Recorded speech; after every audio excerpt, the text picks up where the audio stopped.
Good afternoon, everybody. Apologize for the delay. We're still working out some scheduling kinks here, so we're going to get better, I promise. Let me do a quick topper here, and then we'll go to your questions. This afternoon, the president will participate in a live Q&A with Tumblr, no E, to continue to talk about the importance of making college more affordable for current students, graduates, and their families, and the new executive actions that he announced yesterday to further that goal. This is the first ever live White House Q&A with Tumblr, which has a very wide reach among young people. About 40% of Tumblr's more than 350 million monthly users are between the ages of 18 and 34. This event is part of a week-long message push the president is doing to highlight the steps he's taking to offer relief to Americans who are working hard to pay back their student loans, and to urge Congress to pass legislation to help more young people save money by refinancing their federal student loans. Earlier today, our Council of Economic Advisors and Domestic Policy Council released a report showing the impact of crushing student debt on young Americans and our economy, and new data showing how borrowers in each state would benefit from both the president's executive actions and the Senate Democrats' bill. For example, in my home state of Missouri, we estimate that over 110,000 additional borrowers would be able to cap their monthly student loan payments under the president's pay-as-you-earn proposal. Our DPC Director, Cecilia Munoz, and the Secretary of Education, Arnie Duncan, will hold a press call on this report later today, and you can contact the press office for more information about how to participate in that call. So, with that, Julie, you want to get us started with questions today? Thanks, Josh. 5 Americans have been killed in Afghanistan in what appears to be a coalition airstrike friendly fire incident. And I know there was a brief statement from NSC, but I'm wondering if the administration has any more detail on exactly how this happened this morning. Julie, our thoughts and prayers here at the White House are with the families of those who were killed in Afghanistan earlier today. The Department of Defense is still looking into what exactly happened, and it will be their responsibility to determine what actually led to their death. So I'm going to hold off on weighing in any further pending that investigation of what exactly happened. But it is true that our hearts here at the White House are heavy as a result of this loss. And I assume the president has been briefed on what is known at this point? The president has been informed. Okay, and if we could move to Iraq, Islamic militants have overrun the city of Mosul. What responsibility does the U.S. have to help the Iraqi government regain control here? Well, let me start by saying that the United States condemns in the strongest possible terms the Islamic State of Iraq and the Levant's aggression in Mosul. It has led to a serious deterioration of the security situation in that city and in Nineveh province. ISIL gained strength from the situation in Syria. This threat exemplifies the need for Iraqis from all communities to work together to confront this common enemy and isolate these militant groups from the broader population.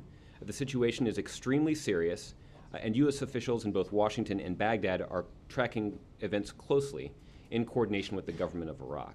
The United States will continue to stand with the Iraqi people and provide all necessary and appropriate assistance to the government of Iraq under the Strategic Framework Agreement to assist it in our common fight against the threat that ISIL poses to Iraq and the broader region. So from there, I think you can conclude that this administration is committed to preserving the partnership that we have with the Iraqi government, that there is some assistance that we can provide and have been providing and will continue to do that. At the same time, we're also urging the government to take additional steps that will make it clear that they are governing that country with the interests of all Iraqis in mind. And that's an important priority as well. And that's an important part of countering this violent extremist aggression that we're seeing in some parts of that country. Can you be more specific about what kind of assistance the U.S. Is working on as it relates to this current situation? And again, does the U.S. feel any special responsibility to assist the Iraqi government given our very recent history with Iraq? Well, I do have some details here. Let me, our shipments in terms of assistance to Iraq have included the delivery of 300 Hellfire missiles, millions of rounds of small arms fire, thousands of rounds of tank ammunition, helicopter-fired rockets, machine guns, grenades, flares, sniper rifles, M16s, and M4 rifles to the Iraqi security forces. But that's all before today's incident, correct? This is not in response to? That's right. And what this is an illustration of the kind of military-to-military relationship we have with the government of Iraq. I mean, in terms of our relationship with them, it's an important one, but it's governed by the Status of Forces Agreement. But we're also in a position to encourage all Iraqi leaders, including Prime Minister Maliki, to do more to address unresolved issues to better meet the needs of all the Iraqi people. And we're going to continue to work consistently with Iraqi leaders from across the political spectrum to encourage a government that effectively addresses unresolved issues. That, like so many things that we are challenged to deal with in terms of American foreign policy, these kinds of solutions don't have a solely, or these kinds of challenges don't have a solely military solution. So while we can provide important military assistance to improve the security situation in Iraq, addressing these challenges is going to require a commitment by the Iraqi leadership, including Prime Minister Maliki, to confront the kinds of unresolved issues that are facing all of the people in Iraq. Okay, Mark? Thanks, Josh. Continuing on Iraq, is what's going on there a civil war? Is this a civil war in Iraq? Well, that's not a pronouncement that I would make from this podium, but as I mentioned at the beginning, this is a situation that is very serious and one that we're concerned about. It is clear that there are some very serious security challenges in Iraq that have deteriorated in an important way recently. So we're going to continue our important relationship in terms of providing some security and military assistance to the government of Iraq. But ultimately, there's also a responsibility on the part of the Iraqi leaders to step up to the plate here. That includes Prime Minister Maliki to do more to address the unresolved issues and better meet the needs of the Iraqi people. And on the issue of Sergeant Bergdahl, Congressman Greg Walden said that the administration had briefed as many as 90 people within the administration, but not a single member of Congress, and complained about that yesterday. Is that an appropriate way to deal with Congress in this issue? Well, you're assuming that what he said is accurate. Let me start with this to clarify what exactly that 80 to 90 number refers to. This number originated in a classified briefing that was provided to House members yesterday on the efforts to recover Sergeant Bergdahl. So that 80 to 90 number was then subsequently read out by some House members who had attended at least part of that briefing. So let me clarify what exactly the administration officials were talking about when they referred to that 80 to 90 people. They were referring to individuals in the administration that had access to intelligence related to the Taliban's activities in Qatar. Now, you'll recall that the negotiations that were conducted by the administration to secure the release of Sergeant Bergdahl were facilitated by the Qatar government, that they were essentially the intermediaries in this transaction. Can you say it again, what you just said, 80 to 90 people? These 80 to 90 people had access to intelligence related to Taliban activities in Qatar. Okay? But 85 to 90 did not know about the possible deal. Well, that's what I'm getting to. Okay, thank you. There was a smaller number of individuals who were aware of specific military actions, including the one related to the transfer of Sergeant Bergdahl out of Taliban captivity and into American custody. And the reason for that is simple. This is a secret military mission in which disclosure of the mission could put into jeopardy not just the life of Sergeant Bergdahl, but also the lives of the American servicemen who were involved in the mission. So discretion on this matter was important, and that's why the number of people who were aware of this military operation in advance was even smaller than 80 to 90. And, different topic entirely. The president's made his second off-campus outing in as many days today. What's going on? Does he have senioritis, as some have suggested? I think the president thought it was a beautiful day to go out to lunch, and that's exactly what he's doing. And, joking aside, is it your sense that people will pay more attention to the president when he does off-campus things like this? Well, I think people pay a lot of attention to what the president does. I don't think the president is going to lunch with the Secretary of Education to seek attention. I think he's going out to lunch with the Secretary of Education to seek a nice meal. You've heard the president talk a lot himself about his own desire to try to break outside of the White House bubble, to get off the 18 acres that make up the White House complex. And the president has been looking for opportunities to do that recently. There's no doubt about that. He traveled to a Little League baseball game in Northwest Washington, where he stopped off on the way to a political event. The president also recently walked over to the Department of Interior when he had a public event over there, and he had the opportunity to greet some tourists who happened to be in town. These were events that the president genuinely enjoyed. He was pleased to have the chance to get outside of the bubble a little bit, and to shake some hands and to visit with some folks. And that's something that he enjoys doing. It's something that it's one of the things that he enjoyed a lot about the campaign, both his first campaign for president, but also his re-election campaign, was that it afforded him the opportunity to spend a lot of time with, outside of the gates of the White House. And he's looking for opportunities to do more of that now, and that's what he's doing. Okay. Doesn't the bubble go with them, Josh? To a certain extent it does, but there's a difference between sitting in the Oval Office and being able to go out to a restaurant or somewhere else and have the chance to shake hands and bump into people, and to sort of be off of a specific regimented schedule that does govern a large portion of his day. But my sense is that the reason that the president goes out to lunch with a colleague, in this case the Secretary of Education, is for many of the same reasons that you yourself might choose to go out to lunch with one of your colleagues. Okay, Michelle. Given what we've just been talking about concerning Congress notification and Bergdahl, do you think that there's a concern that what has happened here has eroded or will erode support among Democrats in Congress? No. Okay, one other quick question. How about that for a direct answer, huh? I love it. Good. That's great. Does this administration trust Congress? Sure. Look, it only goes so far, right? Let me elaborate on that. This administration has demonstrated on a variety of topics a commitment to consulting with Congress. There's a responsibility that Congress has that's laid out in the Constitution of the United States to advise and consult the executive branch on a wide range of topics, everything from presidential appointments to the appointing of federal judges, and in some cases, matters relating to national security. That is the responsibility to communicate and coordinate and consult with Congress is one that this administration takes seriously.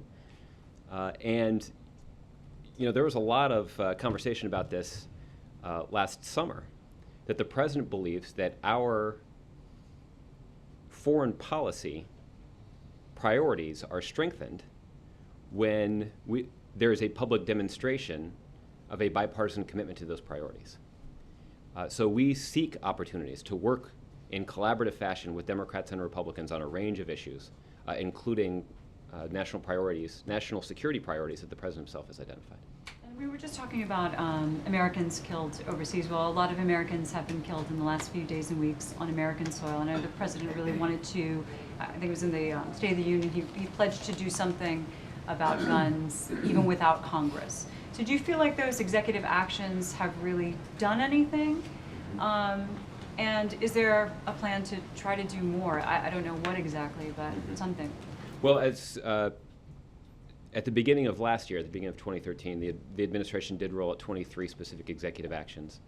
These were steps that the president and vice president identified where specific administrative action that could be pursued by the administration could have a positive impact in trying to reduce gun violence.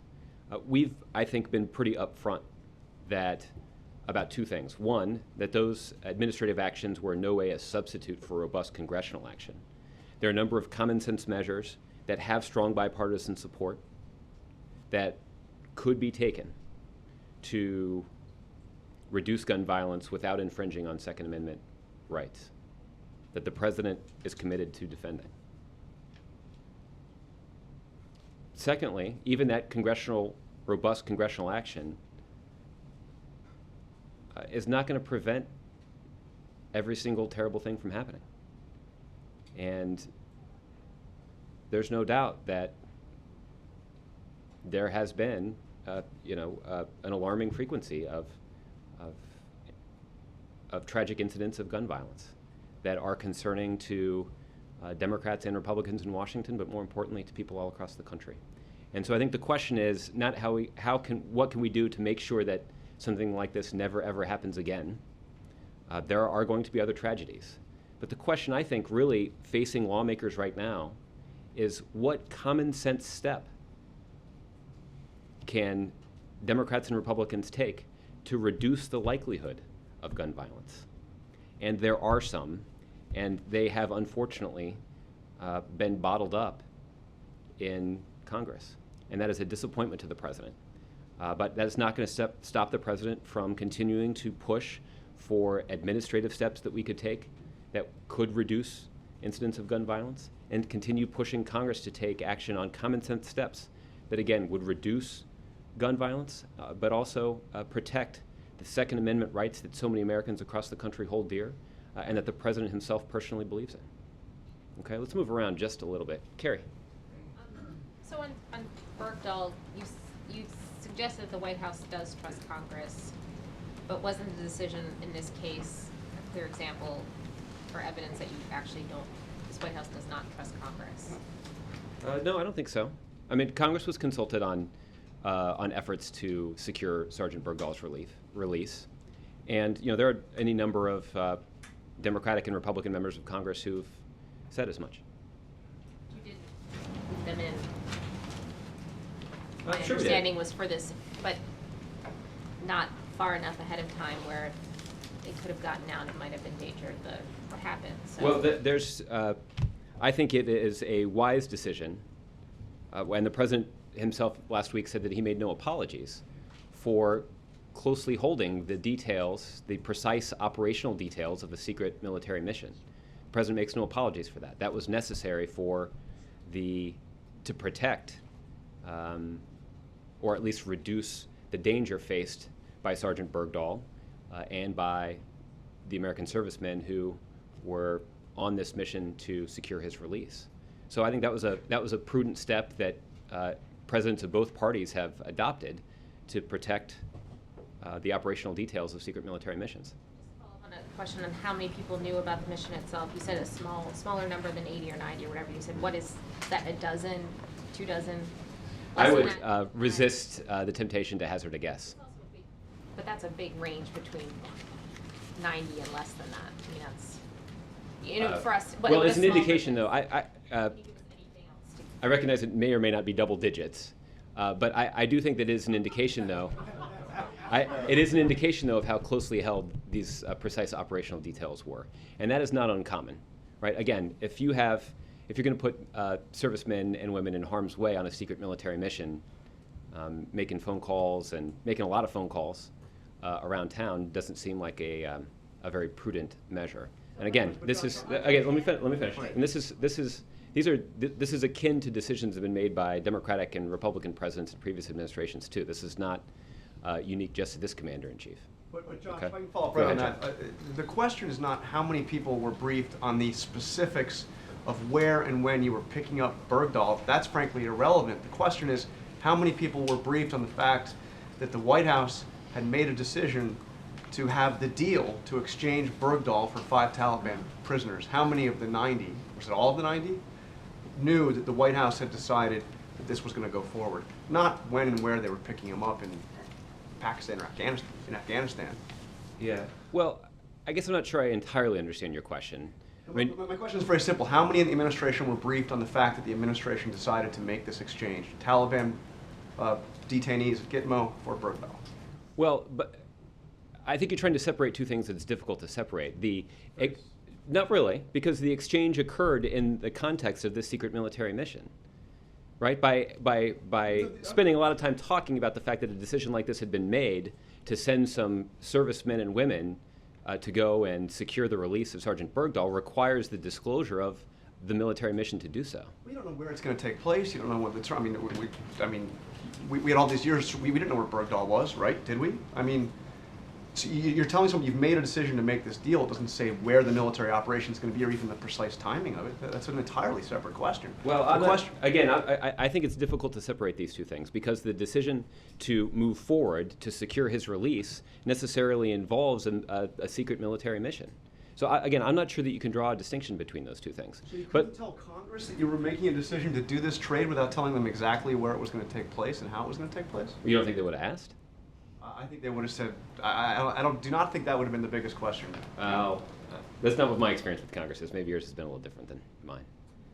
Which member of Congress is asking for operational details? I haven't heard a member of Congress ask for operational. Let's just make one other thing clear, and I think that this is also important, that there have been a number of consultations between senior administration officials and relevant congressional leaders about this proposed swap. Right, that there have been a number of conversations over the years about this possibility. And Congress didn't like. Some of them didn't. Some of them didn't. Some of them did. Right, Senator McCain, when he was being interviewed on a television network, indicated that this was a proposal that he'd strongly consider. So there were differing opinions among members of Congress. They're certainly entitled to those opinions. Some of them are more informed than others, but they're entitled to those opinions. Ultimately, the president. And his opinion is the one that carried the day as it should because of his commitment to this longstanding principle that American service members are not going to get left behind. Now, Speaker Boehner today said that the Congress was briefed 6 months before the bin Laden raid and multiple times before the operation took place, including a heads up days before it happened. Is that correct? Well, I'm not going to get into the detailed conversations that may or may not have taken place between this administration and Speaker Boehner. But let me try to, I think that is a useful example. So let's talk about it. What you saw in advance of the bin Laden operation was consultation between this administration and relevant members of Congress about some of the intelligence that had been gathered about bin Laden's possible whereabouts. That was something that was the source of a number of conversations between the administration and leaders in Congress. However, when the decision was made to launch a mission to bring Osama bin Laden to justice, Congress was not notified. Again, these were precise operational details of a secret military mission that had to be kept secret. So the Speaker and did that get a were heads up days before. The Speaker was not informed of precise operational details of a secret military mission. He had been part of conversations. I believe that he was among those members of Congress. There were members of Congress. I don't know whether or not it includes Speaker Boehner. If he says it includes him, then I don't know of a reason to disagree with him. But there were senior members of Congress who were informed about this intelligence that had been gathered about bin Laden's whereabouts. But they were not notified in advance of the precise operational details of that secret military mission. The reason that this is important is that is a good indication of our procedure when handling these kinds of situations, right? That you had, as it relates to Sergeant Bergdahl, Congress was consulted on more than one occasion over the last several years about our efforts to secure his release. And that included the discussion of a possible prisoner exchange. But when the decision was made to execute that exchange in the context of a secret military mission, members of Congress were not notified in advance. And that is, that is consistent with the way that, well, let me just say it this way. In both cases, you have members of Congress who are kept apprised of our intelligence as it relates to these two national security priorities. But you have some notifications that are not provided because of the need to keep precise operational details of a secret military mission secret. And just one more quick question. Sure. On the exchange, was there anything that the Taliban received besides the 5 detainees that were released from Gitmo? Were there anything either from the United States directly or from a third party, any financial considerations or anything else besides the release of those 5 I've detainees? seen these reports that suggest that a ransom was somehow paid, and those reports are inaccurate. Inaccurate, not from the United States government, not from a third party, none. That's correct. Okay, thank you. Margaret? I have a transportation question to ask you, but just quickly to follow up on the 80 to 90. I know you won't give us the magic number. Can you give us like a cross-section of, these are folks inside the NSC, at the Pentagon, on the Hill in the State Department, or where do they come from, the 80 to 90?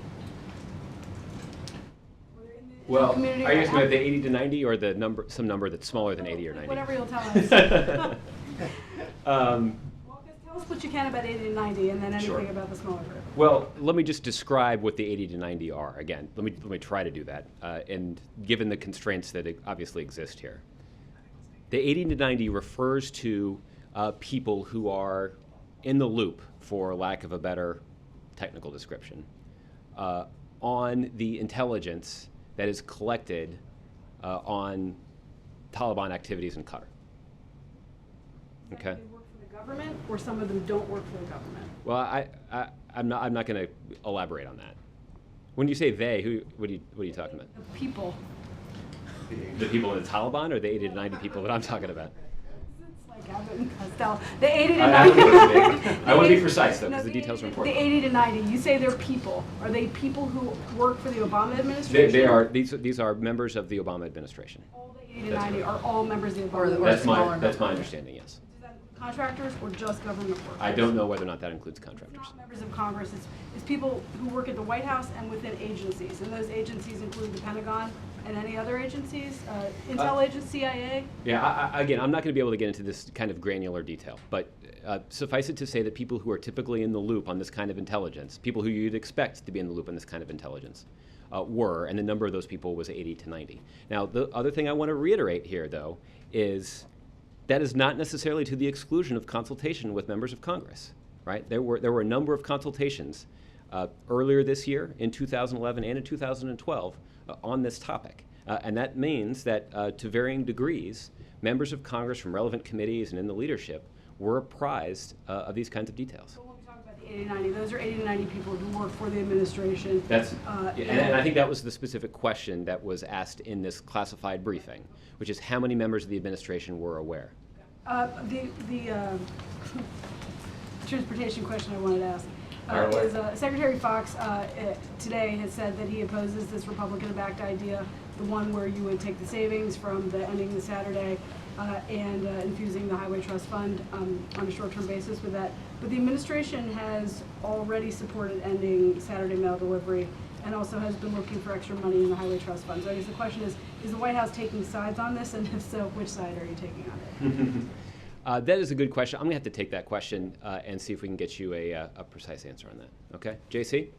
Question. It's now almost 2 weeks since the release of these prisoners from Gitmo. Does the administration have any information on the status of these individuals from the Emir of Qatar's office or any intelligence as well?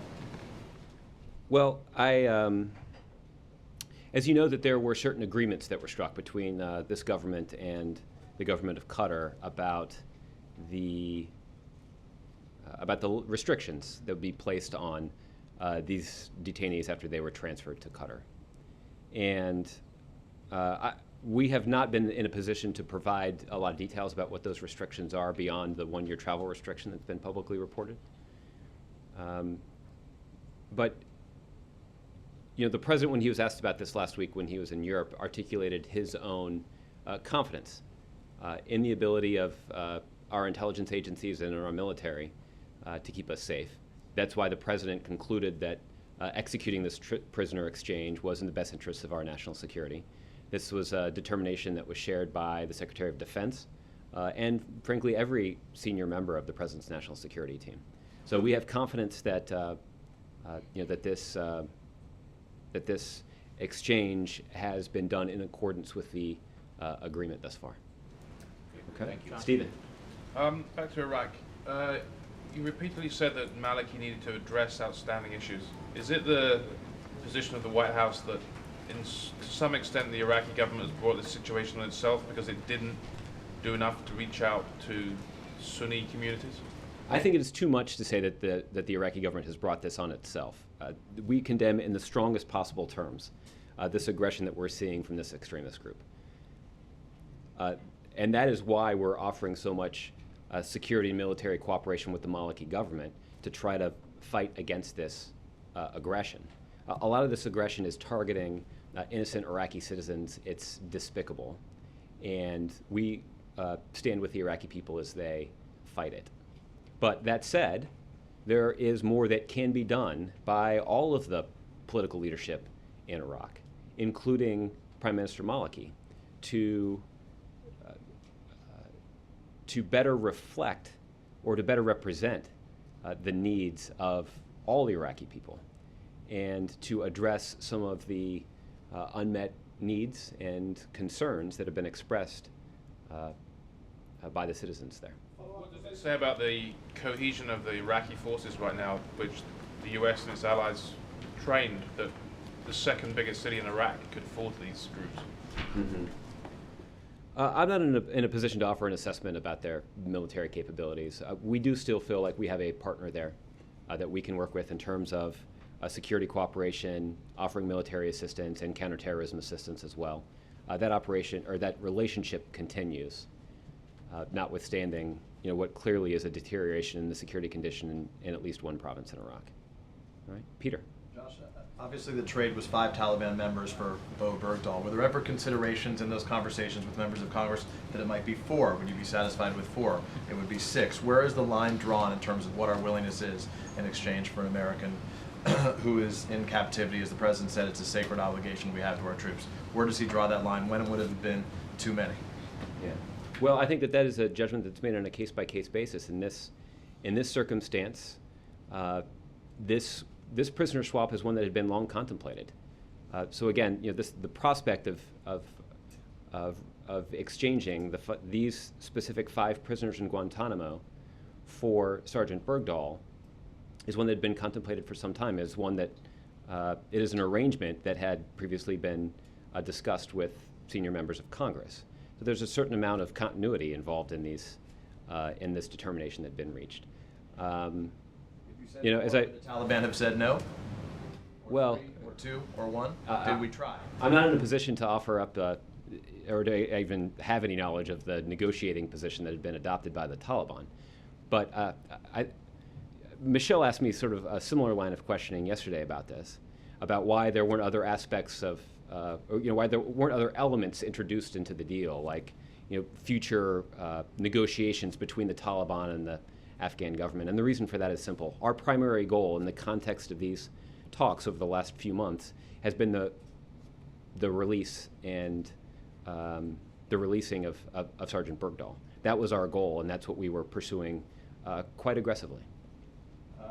I want to ask you quickly, just more specific to what happened today in Troutdale, Oregon. Has the President been briefed on the shooting that took place in Oregon today? Yes. And beyond that, right now, the President said at the time of the Sandy Hook shooting that he hoped there would never be another incident like this under his watch as President of the United States. As of today, there have been 75 shootings at school in one form or another since Sandy Hook. 75 shootings in the last 18 months. That averages out to more than 4 a month in one form or another. Why isn't the President walking out to this podium, as he did in the days that immediately followed Sandy Hook, on a daily basis, or in some form, it's campaign season quickly approaching, and making this a higher priority, not just behind the scenes, but actively in front of the American people right now? This is a priority of the President's, and I think anybody who watched him speak publicly about this issue in the aftermath of the Sandy Hook shooting could see that this is an issue that affected the President personally. And he does have a commitment to trying to make progress on this issue, that there are some common sense things that can be done that would make our community safer and not infringing on the Second Amendment rights of law-abiding Americans. Are there any plans coming in the near future? Well, let me say that the other thing that the President observed was that progress on this issue is going to require citizens across the country making clear that this is a priority to them too. That it had to be individual members of Congress who were hearing from their constituents that common sense steps should be taken by Congress. The President's going to continue to look for opportunities to act administratively, unilaterally, using his executive authority to try to make our community safer. We're always looking for those kinds of opportunities.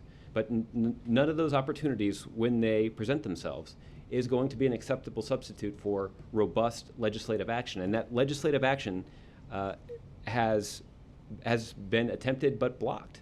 And the only way that we're going to remove that obstacle is for people all across the country who share the President's concern to make their voice heard.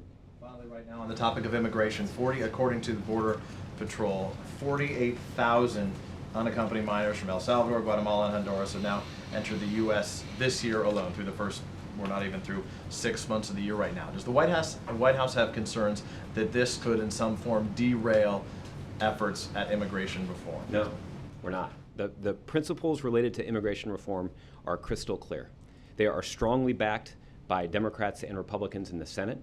They are strongly backed by business leaders and leaders in the faith community all across the country. I'm looking here in my folder to read to you briefly from a letter that was sent to members of Congress just today by leading business leaders from across the country. It says, "We write as chief executive officers of American companies, some large, some small, to express our support for immigration reform. We urge Congress to act, the sooner the better, to fix immigration so it works for our businesses and our communities. We need better border security and better immigration law enforcement, including in the workplace." They go on to say that with secure borders in place, we also need a practical solution for the millions of immigrants living in the U.S. illegally. Does this demonstrate in some form a loophole that presently exists? 48,000 people in less than 6 months, young minors arriving in the U.S. And it's unclear where they're going except for staying here. It's not a loophole. As we've made clear that that DACA would not apply, the deferred action would not apply to these unaccompanied minors. They are going through the immigration process to determine how to return them to their home countries or to otherwise handle their immigration status. Last question, very quickly. There are now 2 teenagers living in the White House. Does the president have any plans that you can share with us to help celebrate Sasha's birthday today? That's a good question. I don't know what the birthday plans are today. I'm sure there's going to be something fun, though. Let's see here. April. Josh, I want to go to the Ag Secretary. The Shelley Sherrod issue firing is back in your lap again. Secretary Vilsack is supposed to testify about her firing. Why did the White House want to prevent him from testifying in the first place? April, I'm going to have to take your question. I'm not aware of the circumstances of this particular lawsuit. Well, let me ask you this then. In the years that followed since her firing, are there any regrets? She has been offered, Shelley Sherrod was offered jobs, consulting jobs with the federal government, and she's refused, and she has not come back to work for the federal government. Are there any regrets about what happened in her firing? Well, I think that in the immediate aftermath of her firing, there was regret expressed. But I don't have anything new to add to that circumstance from the White House. And lastly, on the VA, officials are saying that it's a culture, and we've heard from the president. He said it's a culture that needs to be broken there. Is this administration prepared to, quote unquote, break the culture in the VA that has been 40 or 50 years in the making, according to some at the VA? There's no doubt that there are serious reforms that need to be put in place at the Veterans Administration. The President feels very strongly about keeping our covenant with American men and women who put on the uniform of the United States military. The President's commitment to that has not changed. If anything, the President's commitment to that has been strengthened by the problems that have been exposed in that system. So this administration will continue to work to put in place reforms that will make sure that we live up to that commitment. That has already included some personnel changes. That has already included some management and operational changes in terms of the way the VA policy is implemented and in terms of the standard operating procedure at the Veterans Affairs Department. So we are casting a wide net in search of reforms, and if if there are changes in culture that accompany these reforms that will improve the service that's provided to our veterans, that'll be all the better. And lastly on that, it took 40 to 50 years, it took about 5 decades for this culture to come to this point. Do you think in 2.5 years that this administration can successfully break that culture to have a new VA? Well, April, as you point out, there have been problems at the VA that previous administrations have also grappled with. These are deeply rooted problems that will not be easily solved. I don't know that every single challenge that's faced by the VA is going to be solved in 2.5 years, but I can assure you we're going to try. All right, Tommy. Thanks, Josh. I have 2 quick questions. Well, congratulations, first of all. Good job. Thank you. My first question, there's been, since the Bergdahl swap, I've seen Secretary Kerry, and before that, I saw Tommy Vietor on TV also giving these assurances almost with a wink, like, you know what, if these 5 guys step out of line, you know, don't worry about it, they're going to get droned. And I guess my question is that, all but saying that, and my question is this just like bravado, or is there like a specific contingency in place for if these guys step out of line? Like, well, do we have, you know, we have a drone ready for them? Well, Well, not that's specifically a probably drone, but another precise operational detail I wouldn't get into. But let me just say, the president was asked a question similar to this when he did his news conference in Poland. And I think his answer is a little instructive, and I got somebody else's answer on this too. The president said, I wouldn't be doing it, meaning executing this transfer of prisoners, if I thought it was contrary to American national security. And we have confidence that we will be in a position to go after them if, in fact, they are engaged in activities that threaten our defenses. So, yeah, so the president, I think, is articulating a pretty clear sense of confidence that our national security, that threats to our national security have been sufficiently mitigated. That's something that the Secretary of Defense himself also certified. I also saw that retired General Paul Eaton was asked about this as well, and he said, these are not supervillains. We have exchanged them, which has been going on since the beginning of time, for one of our guys. So we're releasing 5 Joes out there who are not supervillains. They can be captured or killed in the future. So I'm not sure why we're so afraid of these guys. So there are certainly members of our uniformed military or gentlemen who've served honorably in our United States military who are confident in our military capabilities to protect the nation's security. I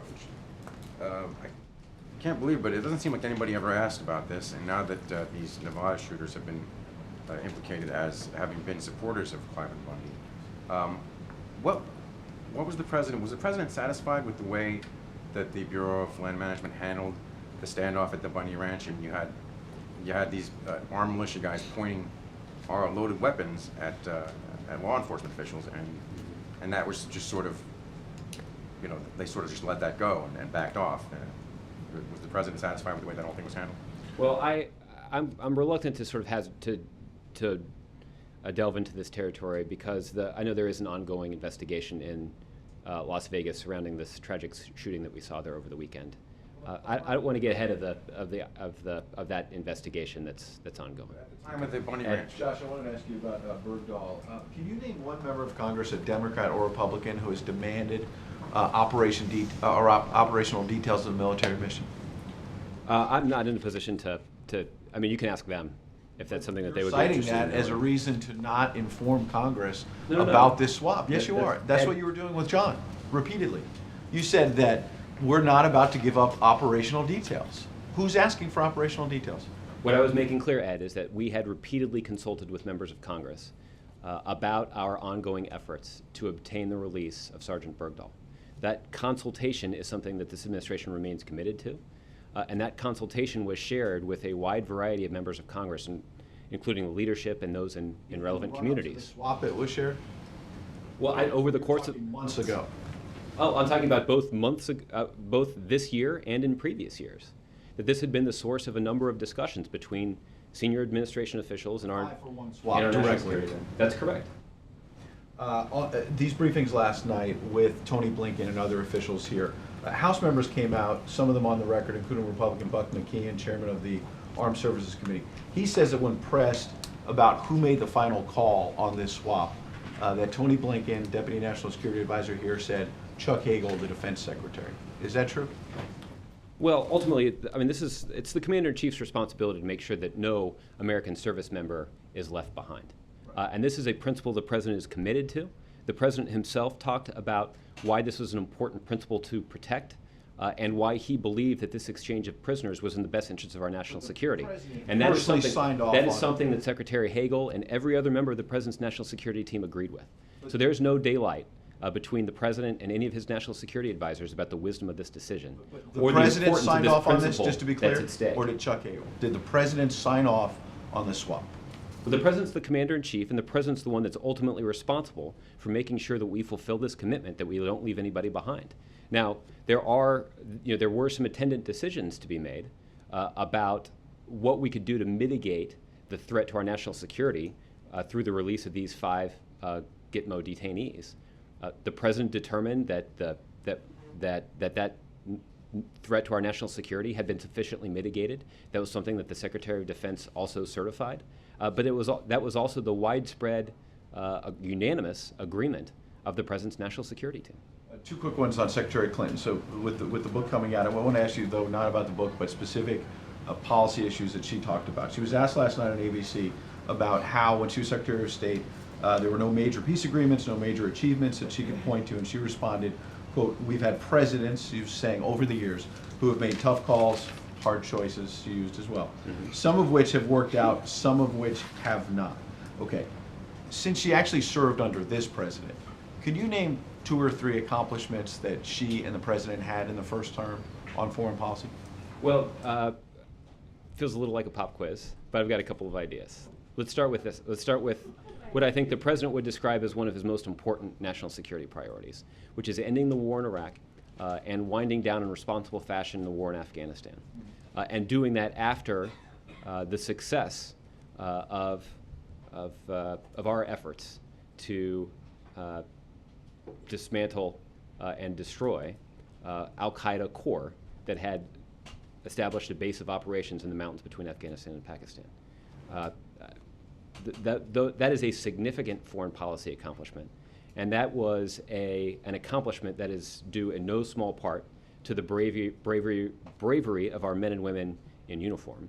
But there was also a very important role to be played by other members of our national security team, including intelligence officers, including diplomatic officers, and some civilian employees of the federal government who played an important role in trying to build up civil institutions in Afghanistan, so that Afghanistan could never again be used as a base of operations for Al-Qaeda core or other extremists that seek to do harm to the United States of America and our allies. So in terms of important foreign policy accomplishments for which Secretary Clinton can rightly claim her share of the credit, I would put ending the war in Iraq, responsibly winding down the war in Afghanistan, and decimating and destroying core Al-Qaeda.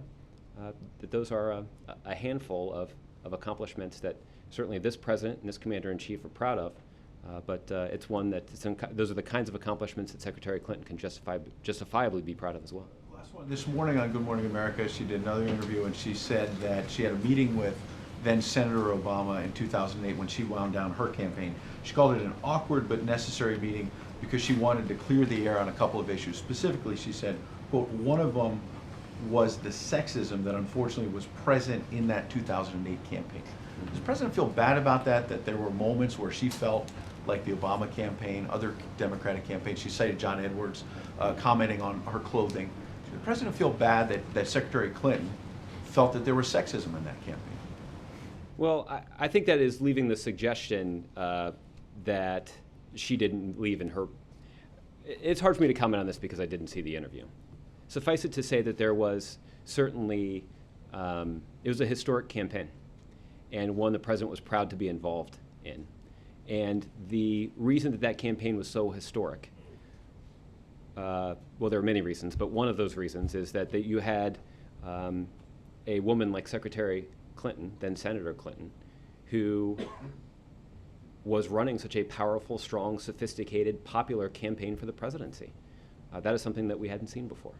And that is something that Secretary Clinton is proud of and should be proud of. The president ran his own historic campaign that he too is proud of. And I think it is a testament to both leaders that after a vibrant, contentious, hotly debated campaign, that the two of them worked together in the first term of this administration to accomplish some really important things.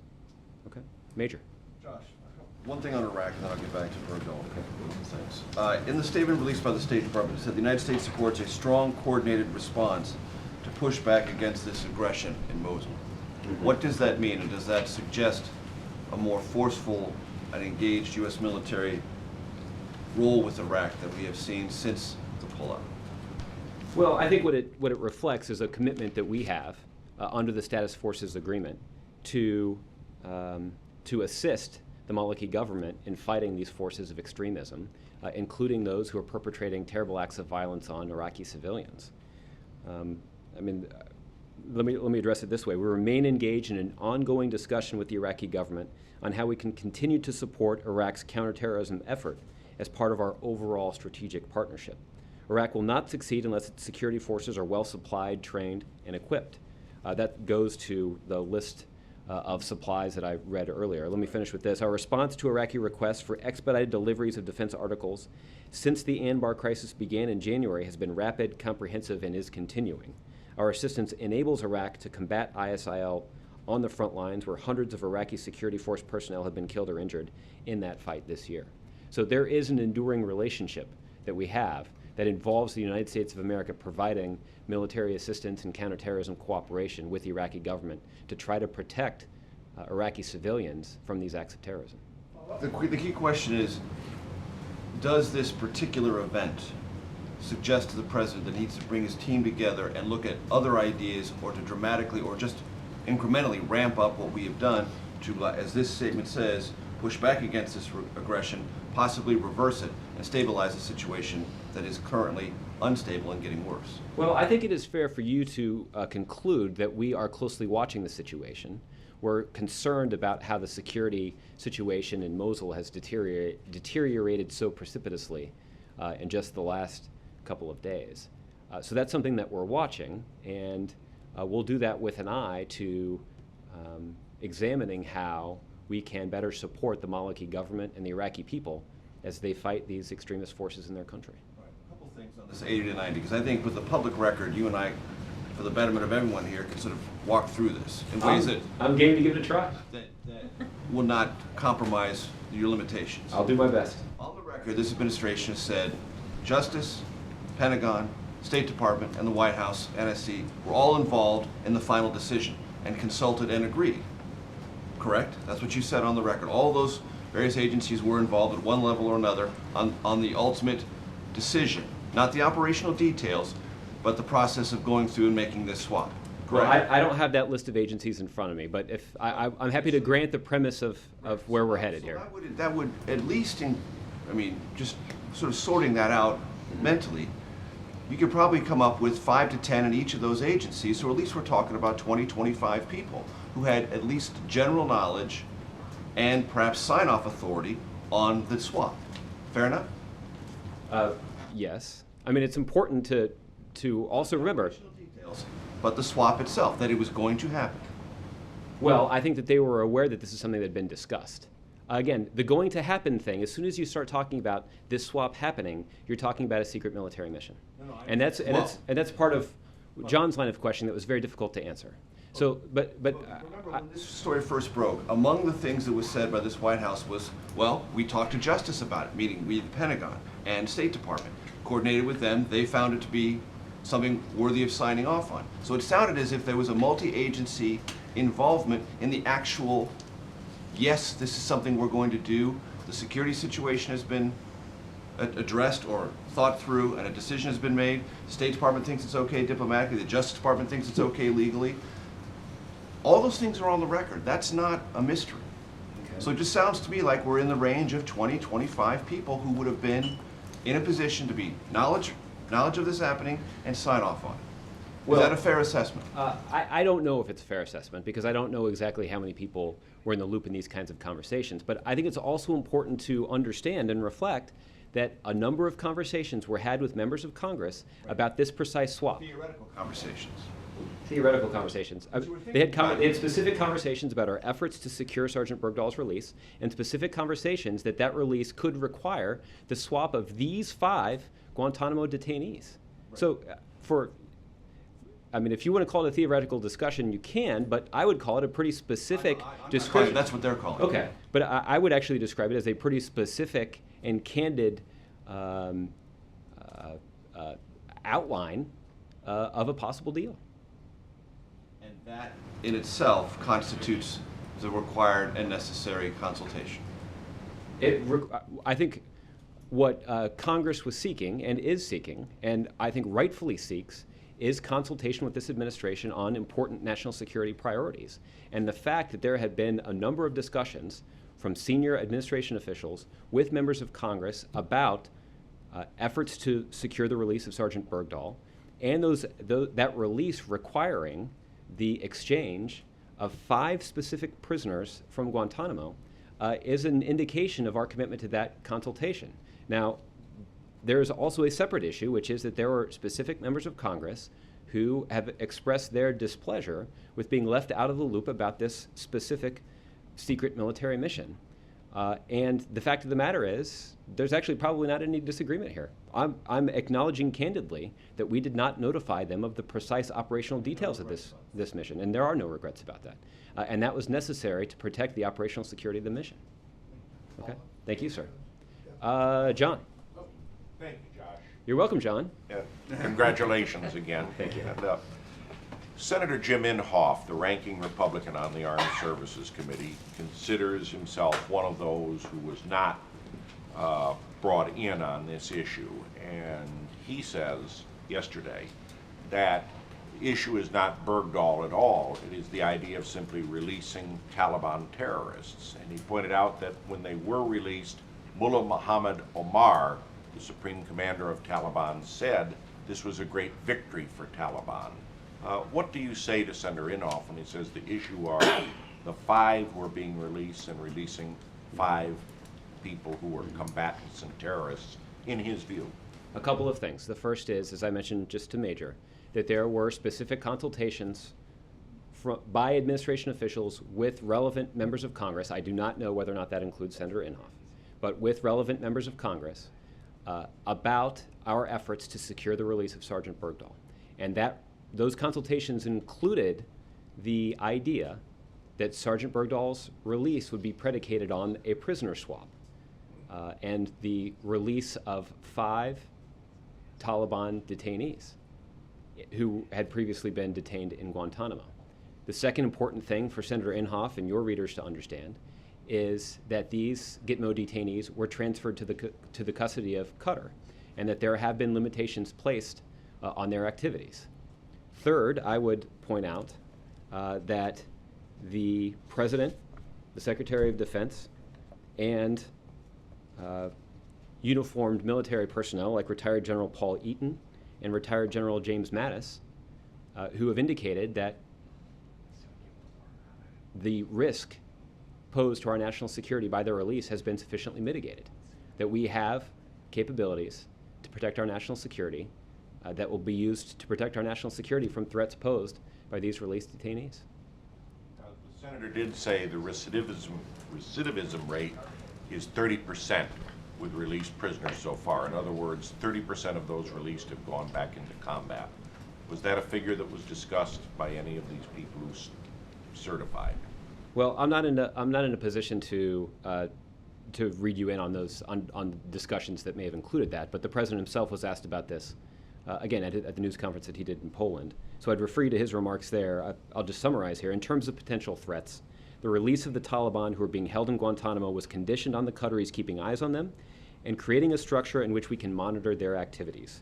We will be keeping eyes on them. Is there the possibility of some of them trying to return to activities that are detrimental to us? Absolutely. That's been true of all the prisoners that were released from Guantanamo.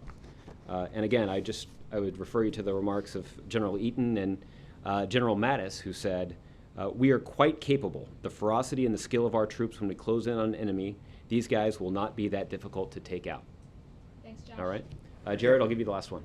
What can the White House do to improve security and trust with Congress so that the president can comply with the reporting requirements of the NDAA? Well, I'll say 2 things about that. We have articulated our concerns in the past about whether or not the requirements of the NDAA are in fact constitutional. The president and his attorneys have made what I think is a pretty persuasive case that they're not, but that is the subject of some debate between this administration and Congress. That is why, as a matter of course, when we have released Gitmo detainees in the past, or transferred Gitmo detainees in the past, that 30-day notice has been provided. In this case, there was an exception was made because of the urgent particulars of this specific situation, which is the need to secure the release of Sergeant Bergdahl. So, Is ISIS's action in Mosul an indication that the civil war in Syria is moving to other countries? What can the U.S. do about this? well, Jared, the president has talked for quite some time now about, well, the president and others have talked for quite some time now about the destabilizing impact that the violence and combat that's going on in Syria right now is destabilizing other countries, and the prospect that neighbors of Syria are threatened by that violence is something that we're significantly concerned about. That's why the president has worked in cooperative fashion to try to mobilize regional partners to address this problem. The president's met a number of times with the King of Jordan to talk about this issue. But there's no doubt that this is one of the many reasons that we are monitoring closely the activities that are ongoing in Syria because of the threat that they pose to other countries in the region, that we could see elements of that fight spill into other countries and destabilize the security situation in those other countries. That is what we're seeing in Syria right now. The potential exists for that to occur in other countries, to occur in other countries, and that's something that we are concerned about.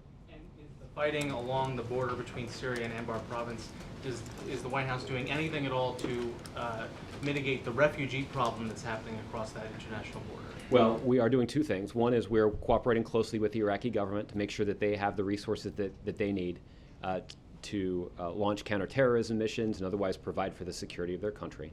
But secondly, the United States continues to be the largest donor of humanitarian assistance to Syrian refugees. We do that by offering up financial assistance to countries that are housing refugees. We also do that by working through the UN and other nonprofit, non-governmental organizations to try to meet the basic humanitarian needs of those who've been displaced by the fighting in Syria. This has been a humanitarian disaster on an unthinkable scale. And the humanitarian toll that it's taken on people in Syria and in neighboring countries is significant. It's why the United States is such a big donor to efforts to try to meet those needs, but it's also why it's the subject of so much concern by this administration. Okay? Thanks a lot, everybody.